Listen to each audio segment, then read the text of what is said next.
Salut les amis, c'est Bébert. Aujourd'hui, petite vidéo sur le graissage, dégraissage de la chaîne spécifique pour la Trident, parce que vous êtes nombreux à me demander comment on démonte ce cache. Donc on va démonter le shifter. Donc je vais vous montrer un petit peu les étapes. On peut apercevoir qu'en fait on a des grosses coulures de graisse, accumulation de graisse, la graisse finit par couler indubitablement. Il faut faire un bon dégraissage. Si vous n'avez pas ce genre de choses chez vous, une béquille d'atelier, hein. Donc la béquille d'atelier, je pense que c'est vraiment l'indispensable, et je vous montrerai aussi comment on la descend. Et je protège mon sol avec un carton, parce que alors là ça va vraiment en mettre partout quand vous allez dégraisser votre chaîne. Vous prenez votre moto, vous regardez si elle est bien en équilibre, vous commencez par le côté gauche, elle vient se mettre en équilibre sur le côté droit, donc là la moto est en équilibre, et vous poussez tout simplement. La moto elle est en équilibre sur sa béquille, donc maintenant on peut faire tourner la roue. Je prends des outils et je vous montre comment on démonte ceci. Ce qu'il vous faut en fait, c'est un petit bol magnétique pour pas ne perdre vos vis. Pour démonter votre cache, ce genre de petite clé à douille, je crois que c'est du 8, hein. Voilà, 8. Vous avez une vis ici et deux vis là, hein, c'est pas ces roues couple, hein. Donc vous avez 3 vis sur le cache de votre Trident. C'est vraiment pour les gens qui ont une Trident et qui, ou même je crois que sur la Street c'est la même, hein. Donc là voilà vraiment l'utilité d'avoir ce petit bocal, c'est que vous n'allez pas perdre vos vis. Et vous voyez que le cache en fait, bah il n'y a pas possibilité de l'enlever parce qu'il y a quoi qu'il y a devant et le shifter. Ce qu'il faut savoir, c'est que derrière on a une goupille. Regardez, hop, on fait juste sauter un tout petit peu la goupille, toc.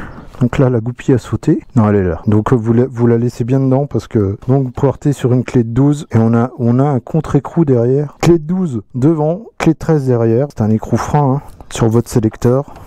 Regardez bien, là j'ai desserré mon shifter, je ressors délicatement le sélecteur. Et là on peut voir, donc la goupille que je vous parlais tout à l'heure, elle est ici. Laissez-la bien en place, hein. Limite vous la reclipsez, comme ça vous êtes sûr de ne pas la perdre. Et maintenant vous allez pouvoir bouger votre shifter. Le mieux, moi je le colle là, comme ça au moins... Donc voilà, je force quand même pas mal. Et regardez, vous avez vu, donc il y a quand même pas mal de graisse qui est venue se coller. Donc là, les graviers...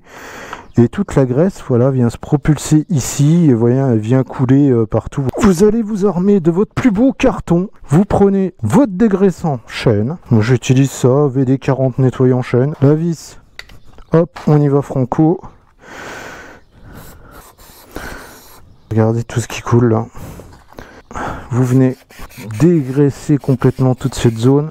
Vous faites tourner votre roue. On vient frotter notre chaîne, frotter dans un sens, dans l'autre, sur le dessus. Vous prenez un compresseur. Mais avec le produit, on arrive à liquéfier la graisse quand même.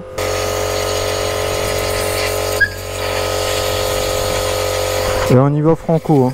Faut pas avoir peur de... Voilà, surtout là aussi. Moi, ce que je fais, après c'est une astuce comme une autre, hein, c'est que je viens sécher. En fait, vous voyez, il y a encore de la graisse.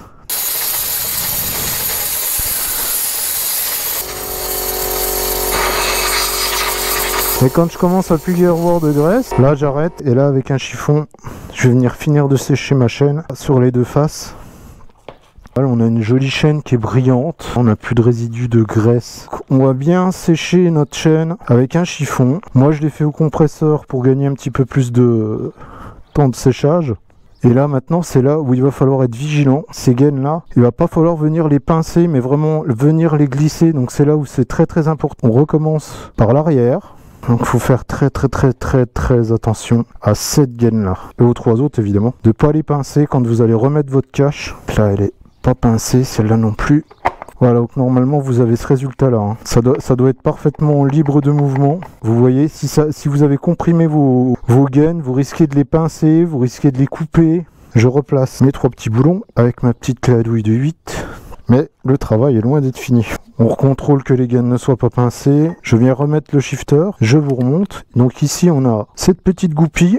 Vous allez la dégoupiller tout simplement. Vous faites attention de ne pas la perdre. Hein, voilà, parce que ça se perd de peur. Et on vient replacer tout simplement le sélecteur sur le shifter. Vous remettez, donc vous y allez à la main, tranquillement, tout en maintenant la goupille à l'arrière. Vous resserrez et vous maintenez avec votre clé. Il y a un contre-écrou. Et après on vient remettre la goupille. Donc vous voyez la goupille, vous repoussez la goupille. Donc la goupille, on vérifie si elle est bien mise, parce que normalement il faut qu'elle soit bien à ras. Voilà, là elle est bien à ras. Et maintenant, il va vous rester le graissage. Je remets un petit coup aussi, il arrive qu'il y ait un peu de graisse sur la béquille, hein, vu où elle est placée. Alors c'est pareil sur les forums, je vous vois les gars, vous venez avec des chaînes qui sont bandés, arrêtez quoi. Alors je sais pas, enfin bon, j'accuse personne ni quoi que ce soit, mais arrêtez de me bander les chaînes. Regardez la chaîne là, elle est parfaite. Il faut qu'il y ait quand même un certain débattement, parce que en plus, quand vous allez vous mettre assis sur votre moto, ça va retendre encore un peu plus la chaîne. Parce que vous allez comprimer l'amortisseur et la roue va partir légèrement à l'arrière. Donc vous allez retendre comme il faut votre chaîne. Donc si vraiment il y a un indice qui peut vous dire, bah voilà, ma chaîne est détendue, vous allez entendre votre chaîne taper dans le guide chaîne. N'allez pas me retendre les chaînes à une chaîne, voilà, ça doit être quand même un peu lâche. Le débattement, c'est de 3 cm. En fait, en visuel, si votre chaîne, elle n'est pas pendante, laissez-la comme ça, quoi. Ne tendez pas trop votre chaîne, parce que c'est là où vous allez vraiment user votre kit chaîne. Donc, ne faites pas cette erreur de trop tendre votre chaîne, parce que c'est... J'ai envie de dire, c'est comme ça qu'on flingue après des chaînes à 10 000 km quoi, parce que voilà, on est venu serrer la chaîne comme un gros bourrin. Alors je sais pas si c'est vous qui l'avez fait, si c'est votre concessionnaire, point. Moi ce que je dis, hein, j'accuse personne, hein, je suis pas mécano. Vaut mieux qu'elle soit un tout petit peu détendue, mais au moins, regardez comme si c'est pas agréable ça, une chaîne qui est brillante déjà. Donc regardez comme c'est pas beau tout ça. Moi je prends la première graisse qui me tombe sous la main. Voilà, moi je suis très copain avec mes cartons, mais je vais vous dire pourquoi. C'est qu'en fait, voilà, pour venir graisser votre chaîne comme il faut, il va falloir venir graisser ici. Donc moi ce que je fais, c'est que je protège mon pot, je plie un peu le carton, pour pas venir graisser le pot, mais vraiment graisser l'intérieur de la chaîne. C'est ça qui nous intéresse, et pas l'extérieur. Donc ne graissez pas là, mais graissez là, intérieur. Pas extérieur. Je vois trop de graissage ici, ça ne sert à rien. La graisse de chaîne elle va finir sur la route quoi, ça ne sert à rien. Un petit coup de secouage et on va graisser comme ça. Une fois que votre graisse est mise, vous la laissez sécher, ouais, 5-10 minutes à peu près. Et pendant ce temps-là, ce que vous pouvez faire, vous avez votre compresseur. Vous venez mettre un petit coup de compresseur vers vos plaquettes de frein. Regardez bien. Voilà, vous avez vu. Voilà, la poussière, elle s'est enlevée.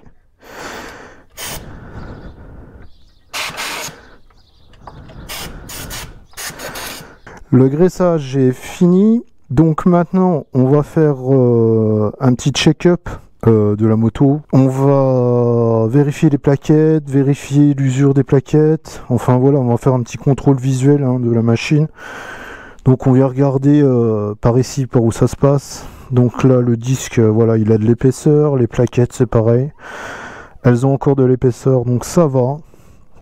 Et par contre, moi, ce que je fais, c'est que je prends un petit coup de nettoyant frein que je viens mettre sur un petit essuie-tout et je viens essuyer juste mes petits disques de frein comme ça et regardez un petit peu, voilà le résultat. Ça c'est pas de la graisse, c'est de la poussière de frein, hein, chose qui est normale on va dire. Alors ça va pas améliorer spécialement votre freinage. Donc quand on est en train de faire voilà le truc le plus chiant de la terre, c'est-à-dire le graissage, dégraissage de sa chaîne, eh ben on en profite pour faire la pression de ses pneus. Chez Triumph, c'est simple, c'est 2,3 à l'avant, 2,9 à l'arrière. Donc je viens avec mon compresseur. Moi, ce que j'ai fait, c'est que j'avais mis mes autocollants Triumph vers, on va dire là. Regardez. Vous Vous avez vu ce que j'ai perdu là? Je suis à 2,5 les gars. Et je l'ai su hier que j'étais bas, je mets 3 en fait. Je mets 100 grammes à peu près de plus que ce que le constructeur me préconise légèrement. Je rajoute de la pression aussi, c'est parce que voilà, on a changé les pneus il n'y a pas longtemps. Et quand vous faites un changement de pneus, bah, ils ont tendance à perdre un tout petit peu au départ de pression. Et je l'ai senti hier au niveau de la direction. Vous avez la direction qui est un peu lourdaude, un peu pataude et tout. Et dans les virages, c'est pareil, ça se sent bien. Très très important. 2,5 à l'avant, c'est très bien. Là, on est à 2,3, j'ai mis 2,5 à l'avant. J'ai même un tout petit peu plus surgonflé sur l'avant pour vraiment pour avoir de la maniabilité. Parce qu'elle est... Bah, sinon, je la sens lourde du train avant. Et hier, je l'ai senti lourde du train avant. Donc j'ai mis 400, ouais, 400 par pneu à peu près. Donc ça, c'est important aussi avant de partir en balade. Plus les beaux jours arrivent. Donc les différences de température sont énormes par rapport à celles de l'hiver. Là, on a eu un mois de mai pourri. J'ai vraiment pas fait beaucoup de motos. Là, je remets la moto vraiment nickel. Road 6, vraiment sympa, ces pneus-là. Parce que là, j'ai vraiment réussi à mettre de l'angle, mais parfaitement. J'ai réussi à éliminer la bande de peur. J'ai jamais vu ça, quoi. Je suis épaté moi-même. À demi millimètre, hein. Enfin, la bande de peur, c'est encore un concours de caquettes. Moi, je suis pas forcément pour hein, les mecs qui parlent de ça, mais bon. Après, chacun fait ce qu'il veut. Chacun fait de la moto à son niveau. Donc, ce que vous allez faire maintenant, c'est que une fois que moto, vous avez checké les freins, vous avez checké, pareil, votre niveau de liquide de refroidissement, hein. Faites bien quand même un petit check de vos niveau de liquide de frein. Regardez, vous êtes entre le mini et le maxi, c'est très bien. Niveau d'huile entre le mini et le maxi, pareil. Hein, jamais vers le maxi, hein, l'huile, hein, c'est toujours entre le mini et le maxi. Pression des pneus, on a fait. Checker les freins, on a fait. Je le répète, je n'ai pas la science infuse. Moi, je vois trop de gens qui font comme ça, c'est-à-dire ils vont chercher la béquille derrière. Comment on fait pour tenir la moto? Si jamais la moto elle bascule d'un côté ou de l'autre, c'est à vos risques et périls. Ça m'est arrivé. Donc maintenant, moi j'avais vu une vidéo YouTube, moi je dis ouais, ça peut servir. Vous enlevez la béquille, vous venez mettre votre pied à l'opposé ici de votre béquille d'atelier et vous poussez la moto. Et voilà. Et là, vous tenez votre moto, vous êtes sur 3 points. Et là, vous mettez la béquille. Et vous risquez pas de faire basculer la moto à droite, à gauche. Quand je sais que j'ai fait une balade de tant de kilomètres, bah, je sais que voilà, arrivé à 250 km, je graisse. Et arrivé à 1000 km, alors là, je nettoie complet la chaîne. Alors, je viens pas forcément démonter le pignon de boîte, je nettoie un petit peu ma chaîne. Un coup de graisse. Et on va dire tous les 2-3 nettoyages, là je démonte. Donc à peu près tous les 4000 km, là je viens vraiment nettoyer mon pignon de boîte parce que là c'est vraiment dégueulasse. Voilà les amis, donc j'espère que cette vidéo vous aura plu, donc sur la Triumph Trident, mais aussi pour votre moto au quotidien, petits entretiens à faire. Les petits outils indispensables, j'ai envie de dire, ça serait un petit compresseur, parce que ça c'est vraiment l'outil indispensable quand on a une moto. Ne serait-ce que pour souffler, ne serait-ce que pour nettoyer, sécher, aller dans des endroits un peu inaccessibles où on peut souffler, nettoyer son filtre, nettoyer son radiateur, etc. Et puis surtout faire la pression des pneus. Ça vous évite d'aller à Leclerc, Inter, machin, demander au pompiste, ouais, est-ce que je peux prendre le truc, machin. Non, vous payez 1 euro ou 2. Vous en avez des pas chers en plus de compresseurs. C'est pas ce qui coûte le plus cher, mais c'est vraiment, je pense que c'est un des outils indispensables quand vous êtes motard. C'est vraiment avoir ça. Et des cartons. Carton. Protégez votre sol. Comme ça, vous êtes tranquille. Si jamais, toutefois, vous avez mis de la graisse, eh ben, qu'est-ce que vous faites? Vous prenez du nettoyant frein. Donc, nettoyant frein Action. Donc, moi, j'ai pas d'Action chez Action. Mais franchement, les produits Action, ne serait-ce que pour le silicone, les produits nettoyage, peu importe, je trouve que c'est quand même des produits qui sont relativement pas chers. Parce que vous prenez des nettoyants de marque, c'est 11-12 euros la bombe. Là, j'en ai pour 3 euros. J'ai mis un peu de graisse par terre. Je suis avec mon nettoyant frein, paf. Vous avez vu, j'ai nettoyé ma tache de graisse en 2 secondes pour un produit qui coûte 3 euros. Prenez un nettoyant motule, truc comme ça, bon ben ça fait chier de le balancer par terre. Que là, bon ben pour 3 balles, j'ai mis une petite tache de graisse sur mon béton, c'est pas bien grave, je nettoie avec mon nettoyant frein. et basta. Voilà les amis, j'espère que cette petite vidéo vous aura plu. En attendant, on ride safe, profitez des beaux jours, soyez prudents. Et à bientôt, c'était Bébert. Allez, tchuss, la bise de Bourgogne.